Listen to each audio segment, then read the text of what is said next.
बेनकाब में आपका खैर मकदम है। मैं हूं रिजवान मलिक। आज हम बात करने जा रहे हैं दुनिया के उन राजों की जो लंबे अरसे के बाद भी सुलझ नहीं पा रहे हैं। अक्सर इन अनसुलझे राजों को सुलझाने के लिए तरह तरह की थ्योरी और सबूत पेश किए जाते हैं, लेकिन कोई इन्हें नकार देता है तो कोई नई थ्योरी के साथ इन राजों को बेनकाब करने की हामी भरने लगता है। ऐसे ही कुछ राजों से उठाते हैं नकाब और करते हैं इन्हें बेनकाब।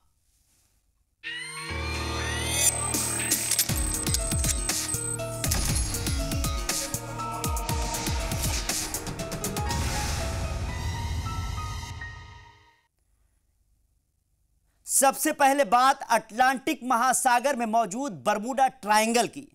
यह horror triangle Bermuda, Miami, Florida और सेंट जोआनस से मिलकर बना है। बरमूडा ट्रायंगल की हद में जो भी जाता है कभी वापस नहीं आता, ऐसा माना जाता है। इस इलाके में घुसने वाले हवाई जहाज, समुद्री जहाज और उसके मुसाफिर कभी वापस नहीं लौटे।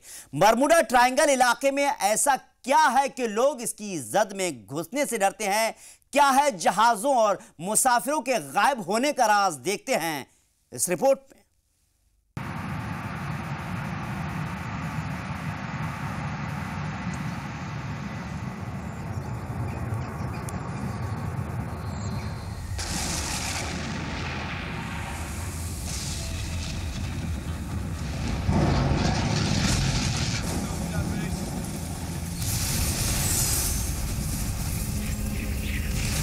दुनिया का सबसे बड़ा राज बरमूडा ट्रायंगल, वो इलाका जहां कोई भी हवाई जहाज या समुद्री जहाज गया कभी वापस नहीं लौटा।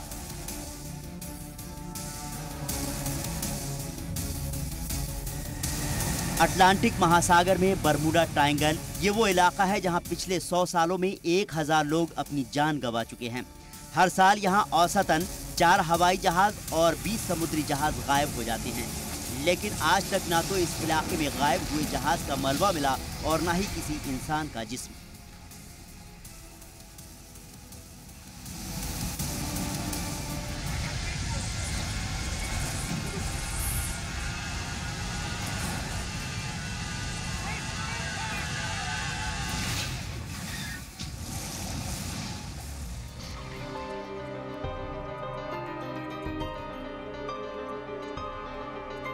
समुद्र और आसमान में अजीबोगरीब वारदातें होने की बात पहले भी सुनी जाती रही हैं, लेकिन अटलांटिक महासागर में मौजूद बरमूडा ट्रायंगल एक ऐसी राजदार जगह है जिसकी गुत्थी आज तक नहीं सुलझ सकी है।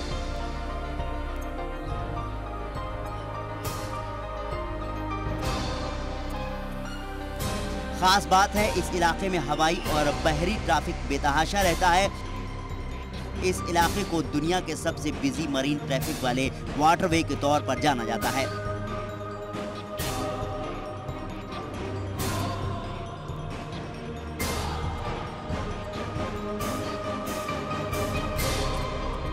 यहां से अमेरिका, यूरोप और कैरेबियन आइलैंड के लिए रोजाना कई जहाज निकलते हैं। यही नहीं, फ्लोरिडा, कैरेबियन आइलैंड और साउथ अमेरिका की तरफ जाने वाले हवाई जहाज भी यहीं से गुजरते हैं।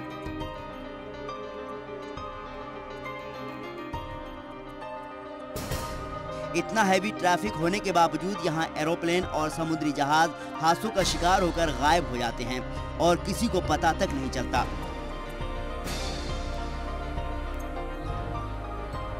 कोई इन हादसों को देख भी नहीं पाता।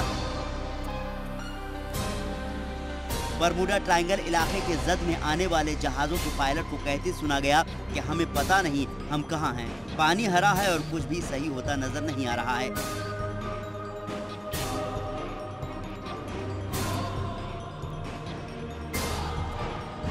इस राज से पर्दा उठाने के लिए रिसर्च जारी है और नई नई थ्योरी सामने आ रही हैं।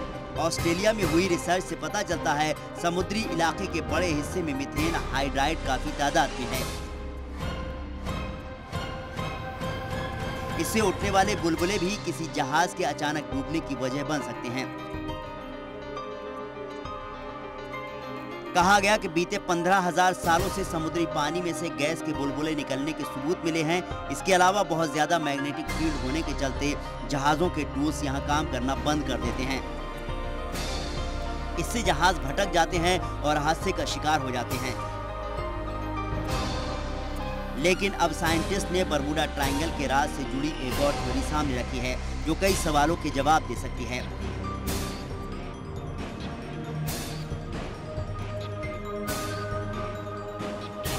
साइंटिस्ट ने दावा किया है कि बरमूडा ट्रायंगल में होने वाले हादसों के लिए 273 किलोमीटर फी घंटे की रफ्तार से आने वाला एयर बम सबसे बड़ी वजह है।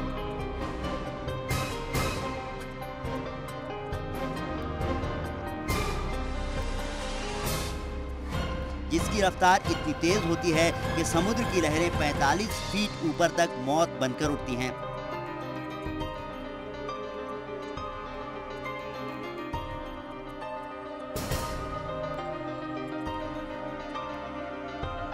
और अंजाम ये होता है कि समुद्री जहाज डूब जाते हैं और आसमान में उड़ने वाले हवाई जहाज समुद्र में उठ रही मौत की तरफ बढ़ते चले जाते हैं।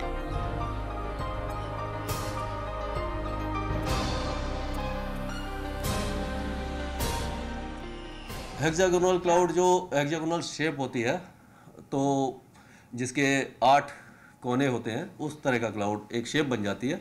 उसका रीज़न ये है कि वो जो एयर होती है जब उठती है, यानी सेंटर में एयर पार्सल जब ऊपर उठेगा तो वो क्लाउड बनेगा, बादल बनेगा, और जब ऊपर पहुंच जाता है एक पर्टिकुलर हाइट पर, तो वो जो आसपास की ठंडी हवा है वहाँ से वो क्लाउड सिंक होता है, तो वो एजेस बन जाती है, किनारे बन जाते हैं, और उसका वर्टिकल डेवलपमेंट काफ़ी ज़्यादा होता है, कई किलोमीटर तक होता है। तो जितना ज़्यादा वर्टिकल डेवलपमेंट होगा क्लाउड का, उतना ही डाउन ड्राफ्ट ज़्यादा स्ट्रॉन्ग होगा। बरमूडा ट्रायंगल का पहला जिक्र क्रिस्टोफर कोलंबस के जर्नल से मिलता है, जिसमें उन्होंने लिखा था कि बरमूडा ट्रायंगल के जहाज के कंपास ने काम करना बंद कर दिया है।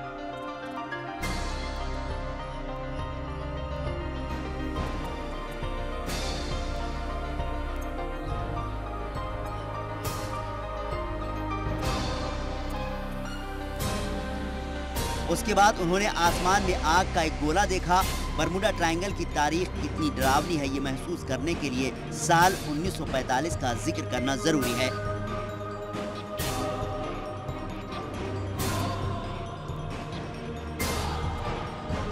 जब अमेरिकी मिलिट्री के 5 एयरक्राफ्ट 90 मिनट में बरमूडा ट्रायंगल में समा गए थे।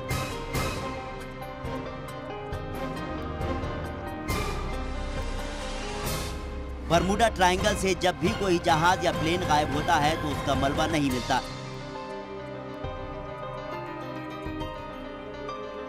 The weather did get bad. There was a front that came through, the wind changed, but for the first day we went out, we expected to see them floating out here. इसके लिए gulf stream को जिम्मेदार माना जाता है। ये gulf stream Mexican gulf से निकलकर फ्लोरिडा की नॉर्थ अटलांटिक तक फैली हुई है, जो अपने साथ सारा मलबा उठा ले जाती है। ये गल्फ स्ट्रीम समुद्र के अंदर नदी की तरह होता है, जिसका बहाव काफी तेज होता है।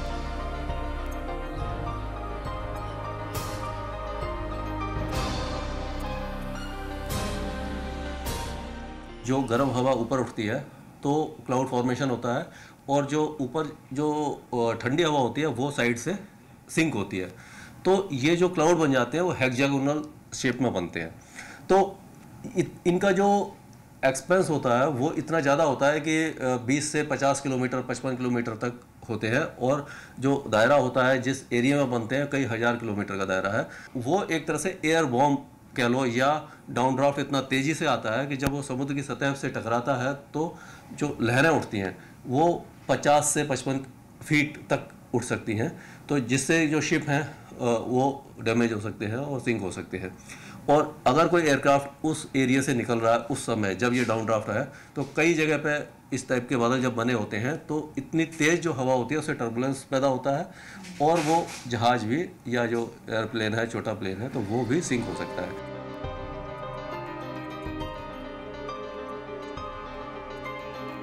कई साइंटिस्ट इस बात से इत्तेफाक रखते हैं कि बरमूडा ट्रायंगल के बीच एक अजीब सख्त बादल या कोहरा छा जाता है, जो समुद्री जहाज़ों और एरोप्लेन को निगल लेता है।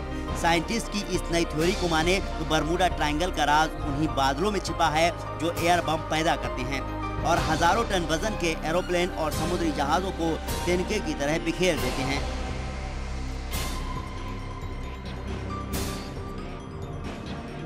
तो उसमें सफर कर रहे लोगों को मौत की नींद सुला देते हैं।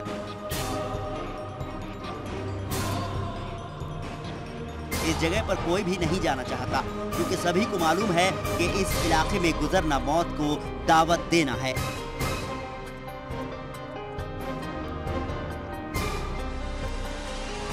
ब्यूरो रिपोर्ट, जी सलाम।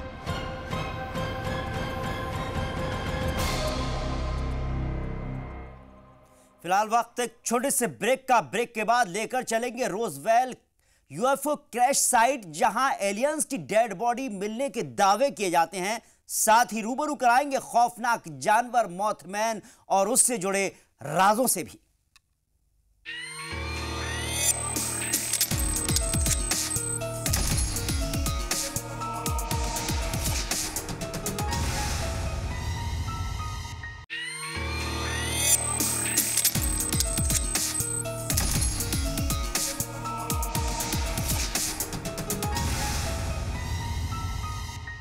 ब्रेक के बाद आपका खैर मकदम है। आप देख रहे हैं बेनकाब। क्या दुनिया में कोई और जगह है जहां इंसान बसते हैं?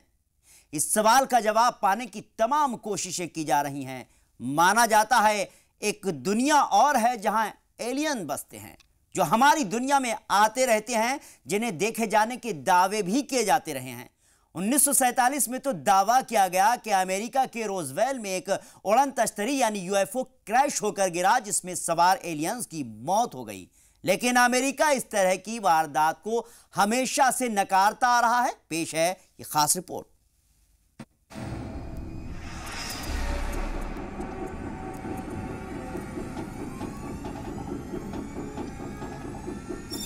तस्वीर उस एलियन की है जिसकी उड़न तश्तरी, जिसे यूएफओ यानी अनआइडेंटिफाइड फ्लाइंग ऑब्जेक्ट कहते हैं,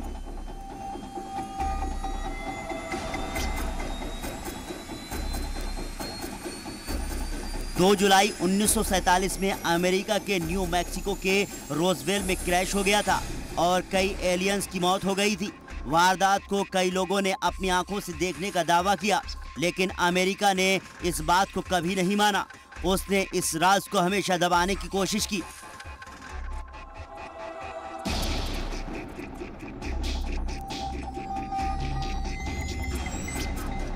हालांकि इस वारदात के बाद ही न्यू मैक्सिको का शहर रोजवेल सुर्खियों में आ गया था। खबर आग की तरह फैली कि मिलिट्री बेस कैंप के पास उड़न तश्तरी हादसे का शिकार हो गई है।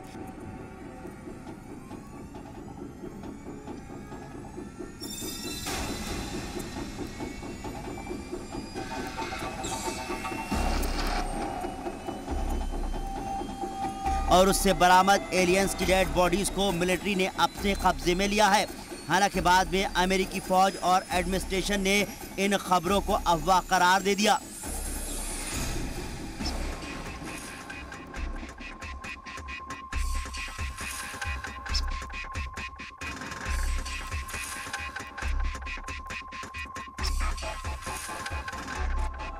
और 24 घंटे के अंदर मिलिट्री ने कहानी ही बदल दी। कहा गया कि वो जिसे उड़न तश्तरी समझ रहे थे वो एक मौसमी गुब्बारा था।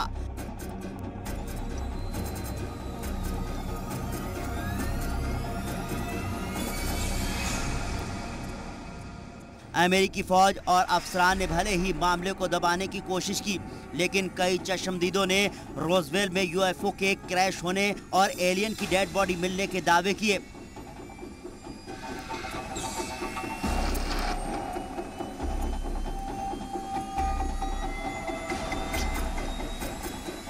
इसी दावे के तहत CIA के एक सीनियर अफसर ने रोजवेल में गिरने वाले यान को दूसरे प्लेनेट के होने का दावा किया, जिसमें कई एलियंस की हादसे में मौत होने की बात कही गई। तो CIA के एक और अफसर भी कह चुके हैं कि अमेरिकी डिफेंस डिपार्टमेंट का एक खुफिया कमरा है जिसमें रोजवेल वारदात की सच्चाई छिपी है।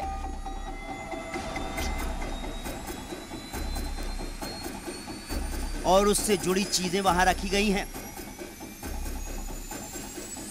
उन्होंने रोजवेल के क्रैश यान और उसमें मारे गए लोगों को दूसरे प्लेनेट का होने का दावा किया। अमेरिका का एक बड़ा तबका भी यही मानता है।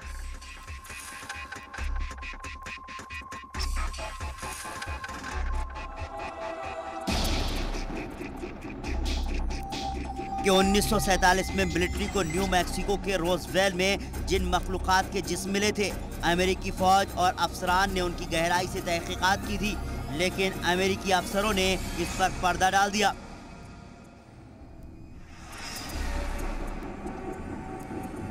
अमेरिका के न्यू मैक्सिको के रोजवेल में यूएफओ के क्रैश होने और एलियंस के मारे जाने के दावे लगातार किए जाते रहे हैं।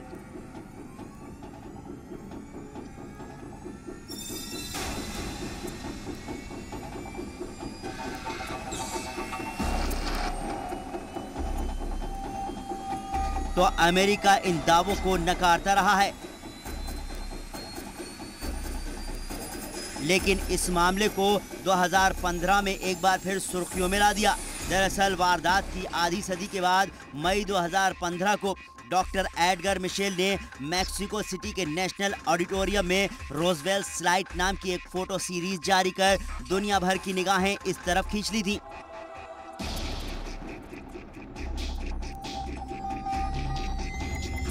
दरअसल डॉक्टर मिशेल चांद पर जाने वाली टीम के मेंबर थे।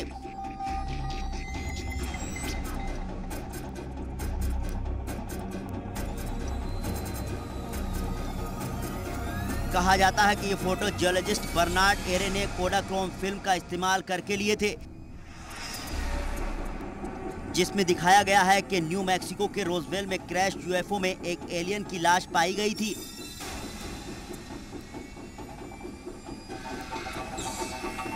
दरअसल बर्नार्ड एरे एक ऑयल एक्सप्लोरेशन जियोलॉजिस्ट थे।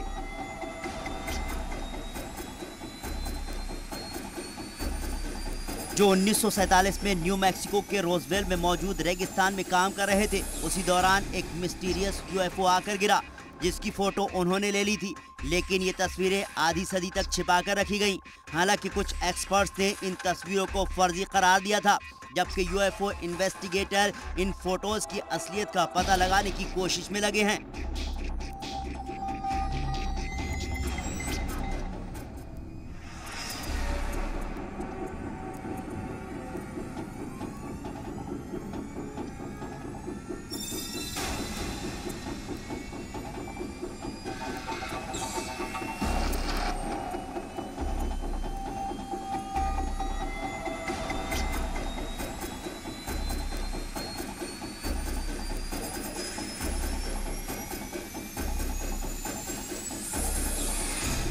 एलियन के पोस्टमार्टम के दौरान एक फिल्म बनाने की बात भी सामने आई थी। उधर फिल्म प्रोड्यूसर कोडक ने दावा किया कि एलियन के पोस्टमार्टम के दौरान एक फिल्म बनाई गई थी। कोडक ने 70 साल पहले हुई इस वारदात के कुछ सबूत होने की बात भी कही। तो साल 1995 में फॉक्स टेलीविजन नेटवर्क ने एलियंस के पोस्टमार्टम की एक फिल्म भी दिखाई, जो रोजवेल की वारदात की अहमियत को बयां कर रही थी। फिल्म में डॉक्टर्स को एलियन के मुर्दा जिस्म की जांच करते हुए दिखाया गया। इस फिल्म का फुटेज एक ब्रिटिश कारोबारी रेस सेंटली का था, जिन्होंने फॉक्स ब्रॉडकास्ट के एक दहाई के बाद माना कि एलियन ऑटोप्सी की फुटेज नकली थी। हालांकि उनका कहना था कि यह फिल्म असली फिल्म का रिकंस्ट्रक्शन थी, जिसे उन्होंने 1992 में देखा था। रोजवेल यूएफओ क्रैश साइट में कितनी सच्चाई है, अभी भी पहेली बनी हुई है।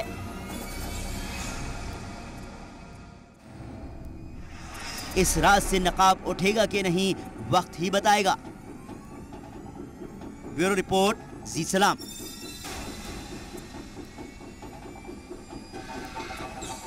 फिलहाल वक्त है एक छोटे से ब्रेक का। ब्रेक के बाद रूबरू कराएंगे खौफनाक जानवर मैथमैन और उससे जुड़े राजों से, और भी है बहुत कुछ।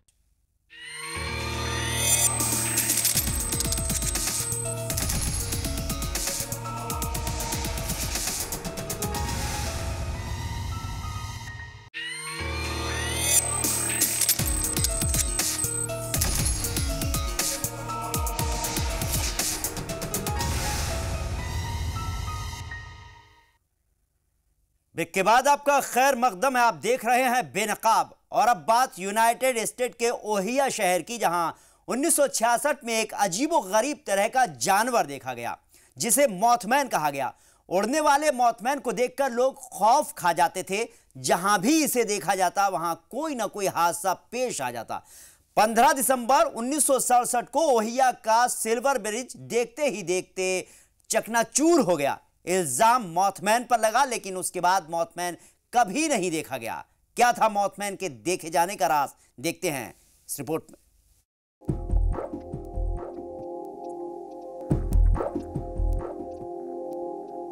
एक ऐसा जानवर जिसका जिस्म इंसान की तरह है, देखने में इंसान से भी ऊंचा, बड़े बड़े पंख, उल्लू की तरह दिखने वाला उसका चेहरा बेहद डरावना है। उसकी आंखों से निकलने वाली लाल रोशनी किसी के भी पसीने छुड़ा सकती है। उसे आसमान में उड़ता कोई देख ले तो रूह कांप जाए। तस्वीर में नजर आ रहा ये किसी फिल्मी कहानी का कैरेक्टर नहीं है। लंबे चौड़े डरावनी शक्ल वाले इस जानवर को मॉथमैन के नाम से पुकारा जाता है। 10 से 15 फीट लंबे पंख वाले इस जानवर को आखिरी बार 15 दिसंबर 1967 में देखा गया था और उसके बाद ये पहेली बनकर रह गया। इसकी कहानियां किताबों और फिल्मों में सिमट गई हैं, लेकिन इस पर जो इल्जामात हैं उसे जानकर आप हैरान रह जाएंगे। लंबा चौड़ा डरावनी शक्ल वाला ये जानवर यूनाइटेड स्टेट के ओहियो रियासत में साल 1966 में पहली बार देखा गया था। दरअसल कब्र खोदने वाले 2 लोगों ने बताया उन्होंने पेड़ पर बैठे एक खौफनाक जानवर को देखा है। 10 फीट लंबे पंख वाला जानवर काफी डरावना है। उसकी 2 बड़ी चमकदार आंखें हैं, चेहरा उल्लू की तरह दिखता है। कब्र खोदने वाले दोनों लोगों ने बताया कि कुछ देर बाद इस खौफनाक जानवर ने उड़ान भरी और उनके सर के ऊपर से होते हुए आसमान में कहीं गायब हो गया। इस वारदात के 3 दिन बाद 15 नवंबर 1966 को फिर एक शख्स ने इसी तरह के जानवर को देखे जाने की बात कही। उसने बताया कि वो अपने घर में बैठा था कि अचानक एक अजीब-गरीब आवाज सुनाई दी। वो बगीचे में गया तो एक चमकदार आंखों वाला अजीब-गरीब जानवर दिखाई दिया, जिसे देखकर उसका डॉगी भी सहम कर घर के अंदर चला गया। उस वारदात के बाद उसका डॉगी भी हमेशा के लिए गायब हो गया, जिसके बाद कई बार ऐसे खतरनाक और उड़ने वाले जानवर को देखे जाने की बात सामने आई और वो अखबारों की सुर्खियां बन गया। अखबारों ने इस जानवर को मॉथमैन नाम दिया। कुछ वक्त तक इस डरावने जानवर मॉथमैन पर रिसर्च चलती रही, बहस का मुद्दा बना रहा, लेकिन एक्सपर्ट्स के हाथ कुछ नहीं लगा। 1 साल बाद इस तरह की वारदातों में भी कमी आ गई, लेकिन मॉथमैन लोगों के दिलो दिमाग पर असर कर चुका था।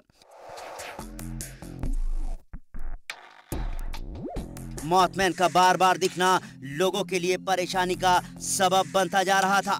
मॉथमैन का दिखना लोगों के लिए किसी अपशगुन से कम नहीं था। 1967 में ऐसा ही कुछ हुआ जिसने लोगों के वहम को और पुख्ता कर दिया। दरअसल 15 दिसंबर 1967 में ओहियो शहर में ऐसा कुछ खतरनाक हुआ जिसका जिम्मेदार मॉथमैन को ही माना जाता है। इस दिन ओहियो शहर का मशहूर पुल सिल्वर ब्रिज अचानक चकनाचूर होकर ओहियो नदी में गिर गया। इस हादसे में पुल पर चल रहे 46 लोग मौत के आगोश में समा गए। पुल के गिरने की तहकीकात शुरू की गई। एक्सपर्ट्स ने वारदात की वजह पुल की कमजोर बनावट को बताया, लेकिन दूसरी तरफ इस वारदात को मॉथमैन से जोड़ दिया गया। एक शख्स ने कहा कि सिल्वर ब्रिज गिरने से कुछ देर पहले ही उसने मॉथमैन को पुल के पास देखा था। पुल गिरने के पीछे उसी का हाथ है। हालांकि इस वारदात के बाद मॉथमैन कभी नहीं देखा गया। उस पर किताबें लिखी गईं, फिल्में बनी, लेकिन उसकी असलियत बेनकाब नहीं हो सकी। सवाल उठ रहे हैं, आखिर साल 1966 में ओहियो शहर में अपनी पहचान बनाने वाला ये खतरनाक जानवर आया तो कहां से आया था? उसके आने का मकसद क्या था? वक्त वक्त पर दिखने वाला मॉथमैन सिल्वर ब्रिज गिरने की वारदात के बाद गया तो कहां गया? उसके बाद वो क्यों नहीं दिखा? ऐसे में ये भी सवाल उठता है कि ये जानवर ओहियो शहर में पुल गिरने जैसी बड़ी वारदात को आगाह करने तो नहीं आया था। जो भी हो, सारे सवाल और उसकी ख्याली तस्वीरें मॉथमैन के गायब होने के बाद भी जिंदा हैं। ब्यूरो रिपोर्ट, जी सलाम।